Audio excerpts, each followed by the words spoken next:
Now, I wanted to tell you what Maryland is doing. This is just the coolest thing. Maryland has come up with what they call the Genuine Progress Indicator. Now, this is a variation on the Gross National Happiness Index, which is a variation on what the King of Bhutan has been using for his nation, the GNH. And that's got a whole bunch, that has psychological well-being, health, time use, education, cultural diversity and resilience, good governance, community vitality, ecological diversity and resilience, and living standards. But this one, Maryland is actually apparently going to put into place. He just, Governor O'Malley, the Democratic governor of Maryland, just described the limitations of traditional GDP.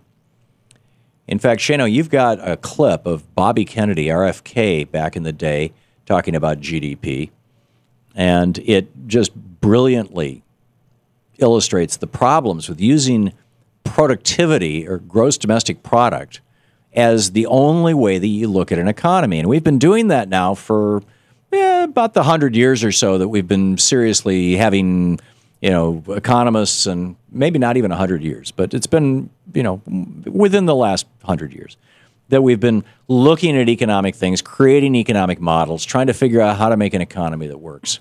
And what we came up with was what used to be called gross domestic product or gross GDP. It was gross national product before that. And I think Bobby Kennedy refers to it as GNP. And what gross national product is basically the sum of all the purchases, all the economic transactions happening. Things being bought and sold.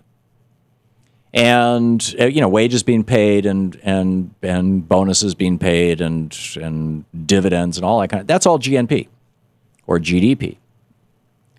And so the problem with that is if you have a forest fire and you have to spend $30 million putting it out, a state, that's considered $30 million worth of economic activity. GNP is all considered positive, right? Let's have GNP grow. And here's what Robert F. Kennedy had to say about it back in, I believe this was 1967, as I recall. I don't know for sure the year, but I'm pretty sure this was 1967, the year before he was assassinated. Here he is. Too much and for too long, we seem to have surrendered personal excellence and community value in the mere accumulation of material things. Our gross national product now is over $800 billion a year. But that gross national product, if we judge the United States of America by that gross national product counts air pollution and cigarette advertising and ambulances to clear our highways of carnage. It counts special locks for our doors and the jails for the people who break them. It counts the destruction of the redwoods and the loss of our natural wonder in chaotic squalls. It counts napalm, and it counts nuclear warheads and armored cars for the police to fight the riots in our cities.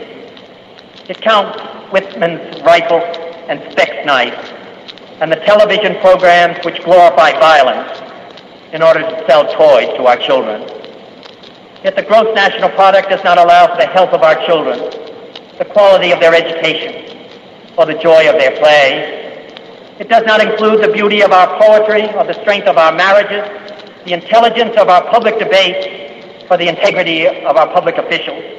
It measures neither our wit nor our courage, neither our wisdom nor our learning, neither our compassion nor our devotion to our country.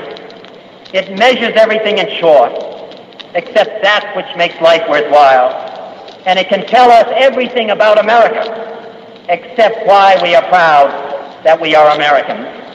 So it was, one of the most brilliant speeches. I mean, Bobby Kennedy gave a lot of brilliant speeches, but that was right up there.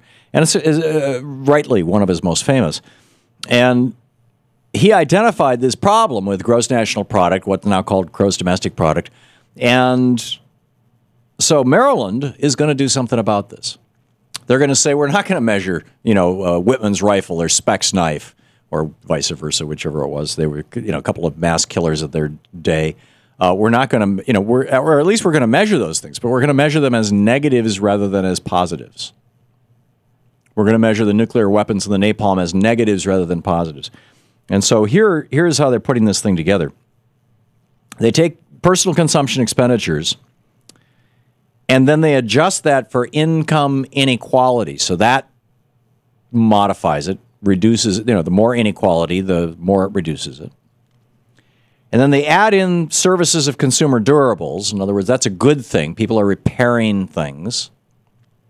And then they take out the cost of consumer durables and take out the cost of underemployment, add in net capital investment, and then they take out the following.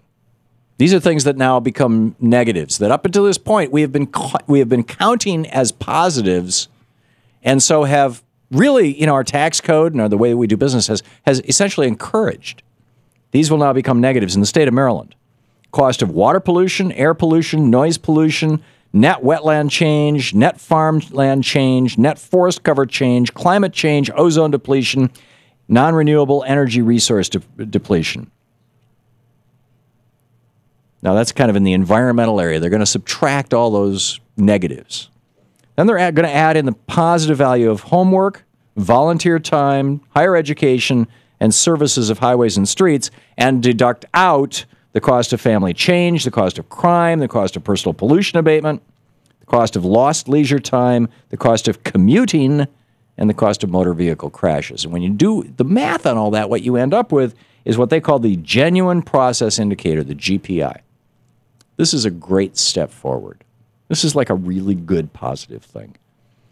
And the governor, Governor O'Malley, he said, no one benchmark, no one measure, no one indicator paints a full picture of a city, state, or country's progress. He says our country's GDP has doubled over the last 3 decades. You just heard Bobby Kennedy say it's $800 billion. That was in 1967. It's $15 trillion now. It was just, it was 0.8 trillion back then. He said, so O'Malley says, yet things like income inequality, middle-class opportunity, the amount of poisonous carbon pumped into our atmosphere, these graphs are not moving in the right direction. GDP tells us what we are producing, the governor said, but it totally neglects what we are using up. There is a difference between income, which is fleeting, and wealth, which is lasting. Brilliantly said.